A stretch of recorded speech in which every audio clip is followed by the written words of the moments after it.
열왕기하 4장 1절에서 7절까지를 제가 읽어드립니다. 선지자의 제자들의 아내 중에 한 여인이 엘리사에게 부르짖어 이르되 당신의 종 나의 남편이 이미 죽었는데 당신의 종이 여호와를 경외한 줄은 당신이 아시는 바니이다. 이제 빚준 사람이 와서 나의 두 아이를 데려가 그의 종을 삼고자 하나이다 하니 엘리사가 그에게 이르되 내가 너를 위하여 어떻게 하랴?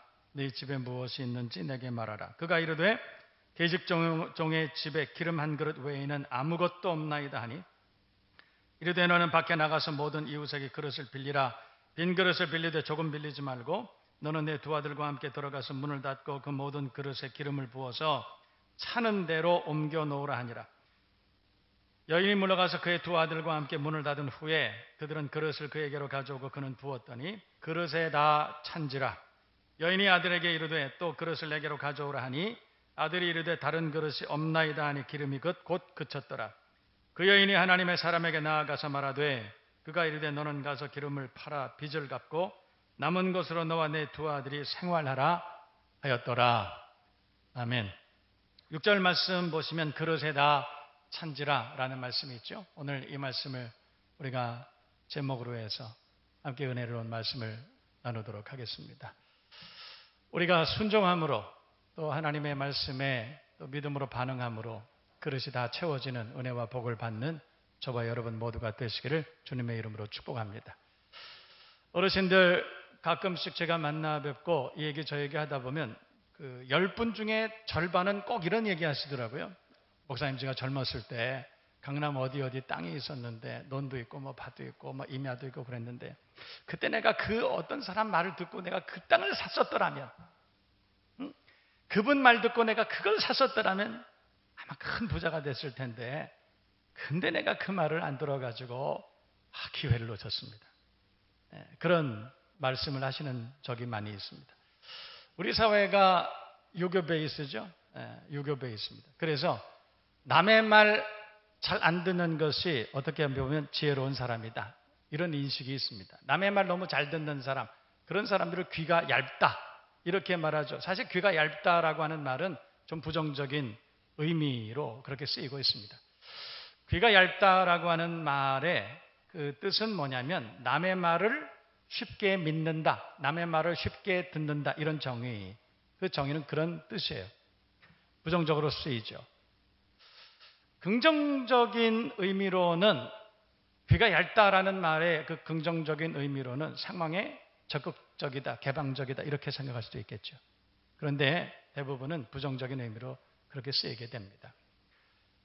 어느 부동산 중개업자의 얘기입니다. 부동산 중개업자 하시는 분인데 그분이 이런 말을 했어요. 부자들이 많이 찾아온다고 그래요. 부자들이. 자기 사무실에 부자들이 많이 찾아오는데 이 부자들의 특징이 뭐냐? 이 찾아오는 부자들의 특징은 찬스에 적극적이다. 찬스에 개방적이다 이렇게 말해요. 그러니까 어떤 일이 딱 있을 때 이게 도움이 되겠다 그러면 굉장히 적극적이라는 거예요. 우리가 일반적으로 생각할 때 부자들은 좀 소극적이고 폐쇄적이고 안 만나주고 자기들끼리 놀고 그럴 것 같잖아요. 그런데 그렇지 않다는 거예요. 진짜 부자들은 굉장히 개방적이고 매사에 적극적이라는 그런 이야기를 제가 들은 적이 있습니다. 잘 듣는 것이 부자들의 특징이라는 그런 말이겠죠. 성경은 사무엘상 15장 22절에 이런 말씀이 있습니다. 사무엘이 온 이스라엘을 향해서 그렇게 말했어요. 순종이 제사보다 낫고 듣는 것이 수양의 기름보다 낫다 이렇게 말해요. 듣는 것이, 그러니까 순종이 제사보다 낫고 우리가 수많은 예배를 드리고 있지만 그러나 그 예배를 아무리 드려도 순종하지 않으면 그 예배는 별 의미 없다 이런 뜻 아니겠어요? 듣는 것이 수양의 기름보다 낫다 이런 말은 수양의 기름이라고 하는 것은 얼마나 많은 대가를 치르고 얻을 수 있는 결과물이겠습니까? 그러니까 우리가 어떤 헌신을 해도 우리가 어떤 공로를 가지고 있어도 듣는 것이 그거보다 낫다 그렇게 말하는 거예요. 불순종으로 시작된 죄와 고난의 문제는 사실은 순종으로 풀어야 됩니다. 우리가 살아가는 삶이 고단한 이유는 우리가 하나님의 말씀에 불순종한 죄의 열매 아니겠어요? 불순종함으로 우리 인생이 고단해진 거예요. 그래서 그 문제를 풀어갈 수 있는 가장 적극적인 방법은 순종하는 것 아니겠습니까? 그래서 오늘 저는 내용적으로는 순종을 주제로 해서 그릇에다 찬지라 제목을 가지고 우리가 함께 은혜를 나누고자 합니다. 여러분, 여호수아서의 초입에 보면 이스라엘 백성들이 광야 40년 다 지나고 그리고 가나안 땅에 입성합니다. 가나안 땅에 입성할 때 제일 처음에 만났던 몇 개의 관문 중에 하나가 여리고성이죠. 여러분이 아시는 것처럼 여리고성 하루에 한 번씩 돌고 마지막 날 7바퀴 돌아서 그 성이 무너졌다. 우리 그렇게 알고 있죠. 그래서 우리는 그렇게 생각합니다. 우리가 그렇게 기도하면 성이 무너진다. 기도하면 우리가 그렇게 기도하면 분명히 성이 무너질 것이다. 여러분, 그런데 기도해서 무너졌나요? 어떻게 생각하세요? 사실은 여리고성은 기도해서 무너진 것이 아닙니다. 7바퀴 돌았기 때문에 무너진 것이 아니죠. 여러분, 이스라엘 백성들이 7바퀴를 돌 때 7바퀴 돌아야 성이 무너질 것이다. 그렇게 얘기하고 돌았습니까? 그렇게 기도했어요? 하나님 7바퀴 돌면 이 성이 무너질 줄 믿습니다. 이러고 돌았느냐는 거예요. 어떤 분들은 내가 살 건물이 있으면 그 건물을 날마다 새벽에 가서 7바퀴씩 돈다는 분도 계세요. 여러분, 그렇게 우리가 기도하고 그 건물을 7바퀴씩 돌면 그 건물을 사게 됩니까? 어떻습니까? 사실은 우리가 이 말씀을 잘 살펴봐야 됩니다. 하나님께서 이스라엘 백성들에게 가서 하루에 한 바퀴씩 돌고 마지막 날에 7바퀴 돌라 명령하신 거예요. 그런데 이스라엘 백성들은 그 명령에 순종한 것입니다. 이스라엘 백성들이 그 하나님의 말씀에 순종했을 때 그 성이 무너진 거예요. 이해되시면 하면 이스라엘 백성들이 7바퀴를 돌아서 무너진 것이 아니라 하나님의 말씀에 그 명령에 순종했을 때 그 여리고성이 무너졌다. 순종하고 믿음으로 반응했을 때 기적 같은 역사가 일어났다. 그렇게 말하는 거예요. 우리 앞에 어떤 난관, 장애물, 장벽이 있다 할지라도 우리가 하나님의 말씀에 그 명령에 철저하게 순종하고 그리고 믿음으로 반응할 때 하나님께서 개입하시고 또 놀라운 은혜의 역사를 이루어 주실 줄로 믿습니다. 그렇게 믿으시면 아멘. 오늘 본문에는 기름 한 병밖에 남지 않은 한 여인의 인생을 우리에게 소개하고 있습니다. 그 여자가 하나님의 말씀에 적극적으로 순종하고 믿음으로 반응함으로 인해서 오늘 성경을 보면 빈 그릇마다 가득가득 채워지는 기적 같은 놀라운 은혜가 임했다는 그런 이야기를 우리에게 들려주고 있습니다. 오늘 이 말씀을 통해서 순종으로 그릇마다 채워지는 은혜와 복을 우리가 깨닫고 우리의 삶에도 그렇게 적용하고 살아가는 저와 여러분 모두가 될 수 있기를 주님의 이름으로 축복합니다. 여러분 아시는 바와 같이 열왕기 상 내용을 보면 이스라엘의 아합 왕 시대, 엘리야 시대가 다 끝났어요. 그리고 열왕기 하, 오늘 본문으로 들어가죠. 이제는 엘리사 시대가 시작된 것입니다. 그래서 열왕기 하 2장에 보면 2장 9절에 여러분이 잘 아시는 바와 같이 이런 말씀이 있어요. 당신의 영감이 갑절이나 내게 있기를 구하나이다. 저는 이 말씀을 볼 때마다 옛날 저 전도사 때 시절 그때가 생각이 나요. 저는 참 존경하는 목사님 섬기시는 사역하시는 교회에서 자라났습니다. 자라났는데 그 목사님은 정말 몇 세기에 한 번 나올까 말까 한 정말 훌륭하신 목사님이셨어요. 그 영감과 영성은 아마도 수백 년 동안은 그런 목사님을 만나기 쉽지 않을 그런 목사님에게서 저는 복음을 배웠습니다. 그곳에서 자라나서 그 복음이 너무 감사해서 헌신하게 됐죠. 그리고 그 교회에서 교육전도사 3년을 보내게 됐습니다. 마치고 이제 전임전도사로 파송을 받게 됐습니다. 그런데 교회가 제법 큰 교회였지만 수천 명이 출석하는 교회였지만 교육전도사였던 저에게 설교할 수 있는 기회를 주셨어요. 그때 제가 설교할 때 강단에 서서 제가 성도들에게 고백한 적이 있습니다. 엘리사가 엘리야에게 당신의 영감이 갑절이나 내게 있기를 구하나이다 한 것처럼 그 목사님의 영감이 내게 갑절이나 있을 줄로 믿습니다. 그랬더니 모든 교우들이 함께 웃으면서 그 말에 아멘 동조를 해주셨습니다. 저는 이 말씀을 볼 때마다 그 생각이 나요. 엘리사의 시대가 시작된 것입니다. 엘리야의 영감을 갑절이나 받은 엘리사의 영감의 시대가 시작된 것입니다. 여러분이 아시는 것처럼 엘리사는 회리바람을 타고 엘리야가 승천한 이후에 자기 겉옷을 찢어서 둘로 나누고 요단물을 쳐서 가르는 것으로 그 사역을 시작했습니다. 그리고 열왕기하 2장 19절 이하의 말씀을 보면 여리고에서 나쁜 물을 소금으로 고치는 사건이 있었습니다. 그리고 여리고를 떠나서 이스라엘과의 전쟁에서 모압이 완전히 패배할 것이다. 정확하게 예언을 하게 됩니다. 그리고 오늘 본문이죠. 열왕기하 4장 오늘 본문 1절에서 7절까지 선지자 생도의 아내와 그 가정에 기적을 베푸는 사건이 오늘 성경에 기록이 되어 있습니다. 본문에는 엘리사 시대의 선지생도의 아내가 등장을 합니다. 선지생도, 신학교에 가면 신학교를 선지동산이라고 그렇게 사람들이 그렇게 말합니다. 신학교 교정을 선지동산 이렇게 얘기한다는 거죠. 그러니까 오늘 성경에 나오는 선지생도는 어쩌면 오늘날로 말하면 신학생쯤 되지 않을까 그런 생각이 듭니다. 오늘 성경 본문의 내용은 그렇습니다.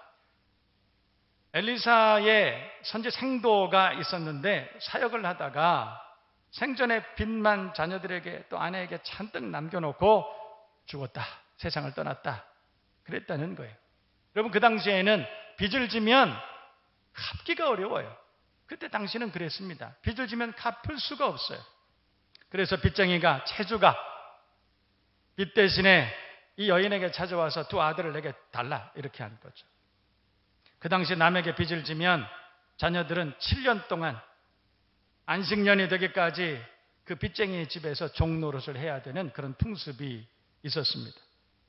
결국 아들들을 종으로 팔게 되는 안타까운 지경에 이르게 된 거죠.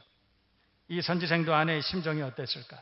여러분 생각을 해보세요. 남편은 세상을 떠났고 자녀들은 종으로 팔려가게 됐습니다.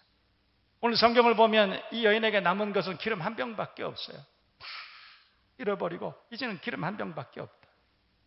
어려움에 직면한 여인은 낙심이 됐습니다. 그래서 오늘 성경을 보면 엘리사 선지자를 찾아갔다는 것입니다. 그래서 그 당시 선지자였던 엘리사에게 찾아가서 오늘 1절 말씀을 보세요. 1절을 보면 선지자의 제자들의 아내 중에 한 여인이 엘리사에게 부르짖어 이르되 당신의 종 나의 남편이 이미 죽었는데 당신의 종이 여호와를 경외한 줄은 당신이 아시는 바니이다. 이제 빚준 사람이 와서 내 두 아들을 데려가 그의 종을 삼고자 하나이다. 그렇게 말한 거예요. 엘리사가 그 얘기를 들었습니다. 그래서 말하죠. 낙심하지 말라. 아무리 어려워도 하나님이 도와주실 거야. 하나님께서 당신의 가정을 버리시겠느냐? 길이 있을 것입니다.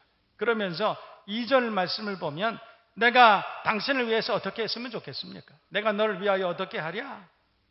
그리고 한 말이 당신 가정에 뭐든지 남은 것이 없느냐? 그렇게 물어봤어요.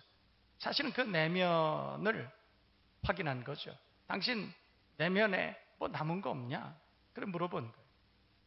이 여인이 대답한 것은 남은 것이라고는 기름 한 병밖에 없다고 그렇게 말합니다. 다 잃어버리고 지금 내 안에 남은 것이 없습니다. 그랬더니 엘리사가 그렇게 말했습니다. 그러면 오늘부터 온 동네와 집안에 있는 빈 그릇을 다 모으라. 3절 보면 빈 그릇을 빌리되 조금 빌리지 말고 그 말은 있는 힘을 다하여 모든 그릇을 다 빌려오라. 그래서 그 그릇을 다 빌려 모아놓으면 하나님께서 기적을 베풀어 주실 것이다. 그렇게 말하는 거죠. 여러분 성경을 보면 사무엘의 어머니 한나가 있습니다. 하나님의 은혜를 많이 받은 그런 여인이었죠. 그럼에도 불구하고 그에게 어려움이 있었습니다. 분인나가 날마다 자기를 핍박하고 그리고 조롱합니다. 그것 때문에 얼마나 마음이 괴로웠는지 몰라요. 오늘 성경을 보면 여러분 이 한나의 어머니는 이 사무엘의 어머니 한나는 그런 어려움을 당했을 때 성경을 보면 성전에 나와서 기도했다 그래요. 성전에 나와서 기도했다. 여러분 이것은 굉장히 중요한 사건입니다. 어려운 일을 당했을 때 선지생도의 아내는 엘리사를 찾아옵니다. 어려운 일을 당했을 때 기름 한 병밖에 남지 않았는데 우리 아들이 지금 두 아들이 빚쟁이에게 종으로 팔려나가게 생겼는데 여러분 이걸 해결을 받아야 되지 않아요? 그렇다면 누구를 찾아가야 됩니까? 부자를 찾아가야 되는 것 아니겠어요? 돈을 꿔줄 만한 사람 찾아가야 되지 않겠습니까?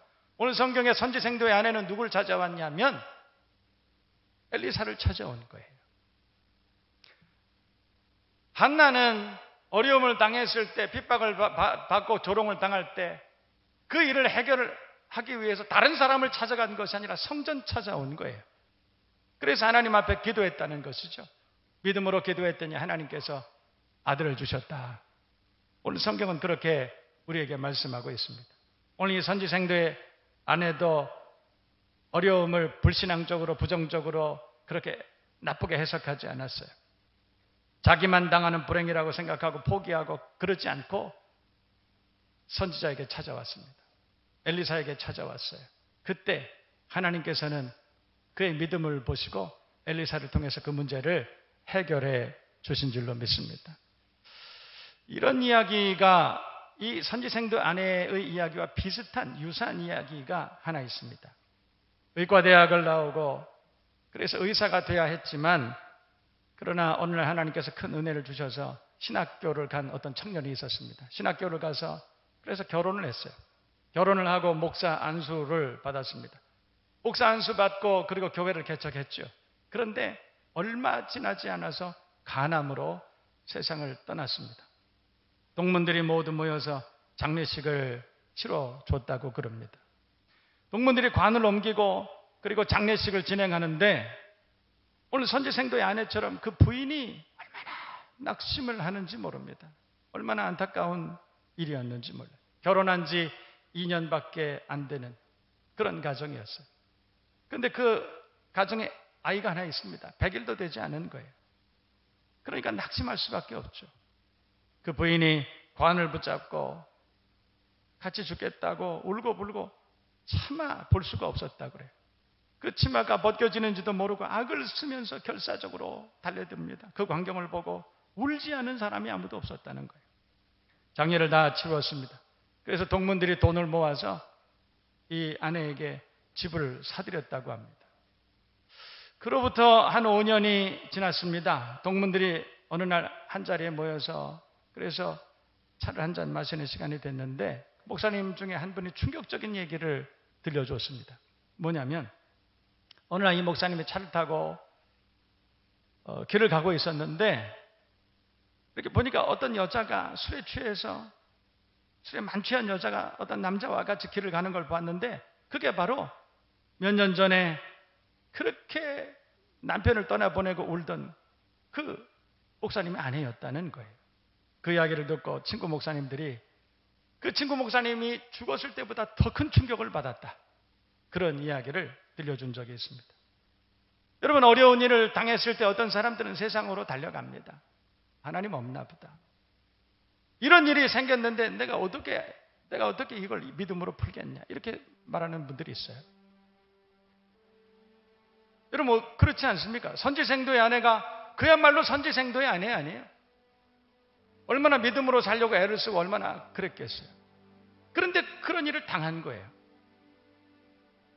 이 도대체 하나님이 살아계신가? 하나님이 살아계신다면 이럴 수가 없는 거예요. 이럴 수가. 남편이 죽은 것으로 끝나는 게 아니라 이 아이들까지도 이제는 종으로 팔려나가야 될 형편이고 자기 집에는 가만히 돌아보니까 기름 한 병밖에 없는 거예요. 다 잃어버린 것이죠. 세상으로 나아갈 만한 그냥 믿음을 버리고 세상으로 나아갈 만한 충분한 이유가 될 수도 있지 않겠습니까? 그때 이 선지생도의 아내는 세상으로 가지 않고 엘리사를 찾아옵니다. 한나는 어려운 일을 당하고 마음에 원통한 일을 만났지만 성전으로 나왔습니다. 히스기야는 생명이 경각에 달린 그때 벽을 바라보고 하나님 앞에 뜨겁게 기도하기 시작했습니다. 여러분, 진짜 믿음의 사람은 그럴 때 구별되는 것 아닐까요? 우리가 어떤 어려움을 아무리 큰 어려움을 당하고 배신을 당하고 기름 한 병밖에 남지 않은 그런 현실을 우리가 맞이한다 할지라도 우리가 하나님의 말씀에 순종하고 그 명령에 끝까지 순종하고 그리고 믿음으로 반응하고 그렇게 살아간다면 하나님께서 오늘 엘리사를 찾아온 선지생도의 아내에게 기적 같은 은혜를 베풀어 주신 것처럼 우리에게도 그런 은혜를 주시지 않겠느냐? 믿으시면 아멘. 어떤 어려운 일을 당한다 할지라도 세상이 우리를 배신하고 우리를 나락으로 떨어뜨리고 우리를 망신을 주고 조롱한다 할지라도 우리 하나님 앞에 나와서 기도할 수 있는 믿음의 사람, 견고한 믿음의 사람이 되시기를 주님의 이름으로 축원합니다. 우리가 하나님의 말씀에, 그 명령에 적극적으로 순종하고 그리고 그 말씀에 우리가 믿음으로 반응하면 하나님은 분명히 우리에게 은혜를 주실 것입니다. 게오르규라고 하는 루마니아의 망명 작가가 있습니다. 망명한 다음에 그분이 책을 한 권 썼는데 아주 오래전에 우리나라의 제2의 기회, 제2의 찬스라고 하는 제목으로 그렇게 번역되기도 했습니다. 망명한 게오르규가 제2의 찬스라고 하는 The Second Chance죠. 그 책에서 이런 말을 했습니다. 나의 하나님께서는 나에게 제2의 기회를 주셨다. 나는 그 하나님께 감사하지 않을 수 없다. 이렇게 말해요. 여러분, 그분은 망명한 사람입니다. 여러분, 그 망명했다라고 하는 그 말 가운데 얼마나 많은 사연이 숨어 있겠습니까? 얼마나 큰 생명의 위협을 받고 얼마나 큰 어려움을 당하고 고난을 당하고 고문을 당하고 그런 과정이 있었겠어요. 그가 망명한 이후에 그가 그의 책에서, 그의 자서전에서 고백한 것은 하나님께서 내게, 그때는 그렇게 어려웠지만 내가 믿음으로 그렇게 살았더니 하나님께서 내게 제2의 기회를 주셨다라고 하는 거예요. 우리가 믿음을 잃지 않고 끝까지 견인하고 끝까지 우리가 하나님의 말씀에 순종하고 그렇게 나아갈 때 하나님 우리에게 제2의 기회를, 다시 한번 기회를 주시는 은혜를 주실 줄로 믿습니다. 반전의 기회를 주실 줄로 믿습니다. 여러분, 인생에 전반전 있으면 후반전 있지 않겠습니까? 비 올 때 있으면 갤 때가 있고 밤인가 하면 아침이 반드시 옵니다. 지금 어려움만 보고 나중을 단정 지으면 안 됩니다. 오히려 어려울 때 순종하고 믿음으로 사는 여러분 되시기를 축복합니다. 여러분, 지금은 속상하지만 아무리 속상해도 우리가 하나님의 말씀을 잊지 않고 그 명령을 지키고 순종하고 믿음으로 살면 나중에 지금의 이 속상한 일들이 양약이 될 수도 있다. 지금은 가난하지만 그러나 아무리 가난해도 하나님의 말씀에 순종하고 그렇게 살아가면 얼마 되지 않아서 옛말하며 사는 날이 반드시 옵니다. 할렐루야. 여러분, 지금은 속 썩이는 자식이지만 그러나 하나님 말씀을 붙들고 그 자식을 위해서 기도하고 순종하고 믿음으로 살면 여러분, 머지않아서 그 자식 때문에 자랑할 날이 반드시 오는 것입니다. 지금은 어렵지만 하나님의 말씀에 순종하며 삽시다. 지금은 어렵지만 믿음으로 삽시다. 버리지 말고 우리가 하나님의 명령을 따라서 지켜야 될 것 꼭 지키고 그렇게 사십시다. 그러면 하나님께서 반드시 우리에게 은혜를 주실 줄로 믿습니다. 여러분, 기도해야 될 때 기도해야 됩니다. 다음 주부터는 우리가 배우자와 자녀를 위해서 기도하는 30가지의 구체적인 기도의 제목을 가지고 그렇게 기도합니다. 여러분, 우리가 기도해야 될 때 기도해야 되는 거예요. 우리가 하나님 앞에 뜨거운 마음으로 기도할 때 하나님께서는 우리의 가정을 세워주시고 축복하시고 더 풍성케 해 주실 줄로 믿습니다. 성경은 예레미야 선지자는 그렇게 말합니다. 너는 내게 부르짖으라 내가 내게 응답하겠고. 우리가 하나님 앞에 부르짖는다는 것은 간절한 마음으로 기도하면 하나님이 응답해 주실 것이다. 예수님은 우리에게 그렇게 말씀했습니다. 너희가 악할지라도, 우리가 못된 인간이라 할지라도 자식에게는 좋은 것을 줄 줄 알거든. 하물며 너희 천부께서 구하는 자에게 좋은 것을 주시지 않겠느냐. 하물며 너희 천부께서 구하는 자에게, 부르짖어 기도하는 자에게, 뜨겁게 하나님 앞에 나오는 자에게 성령을 주시지 않겠느냐. 우리가 어떤 어려움을 당한다 할지라도, 기름 한 병밖에 남지 않은 현실이라 할지라도 우리가 하나님 앞에 나오면, 그래서 빈 그릇을 가지고 주님 앞에 나오면, 상한 심령을 가지고 주님 앞에 나오면, 사모하는 마음으로 주님 앞에 나오면, 오늘 성경을 보면 선지생도의 아내가 빈 그릇을 가지고 엘리사 앞으로 나왔을 때, 믿음으로 주님 앞에 나왔을 때 그 그릇마다 채워주셨다는 거예요. 우리가 기도의 제목이 얼마나 많이 있습니까? 그 기도의 제목들을 하나하나 가지고 그 그릇들을 다 모아서 있는 대로 믿음으로 다 그릇들을 가지고 그 기도의 제목들을 가지고 하나님 앞에 나와서 주님 앞에 우리의 부족함과 불신함과 우리의 부패함과 무능함을 하나님 앞에 아뢰고, 그리고 하나님 앞에 뜨거운 마음으로 기도할 때, 주님 내가 믿습니다, 채워주실 줄 믿습니다, 우리 하나님 앞에 그렇게 기도할 때 하나님께서는 그릇이 다 찬지라, 다 다 채워주시겠다 약속하시는 거예요.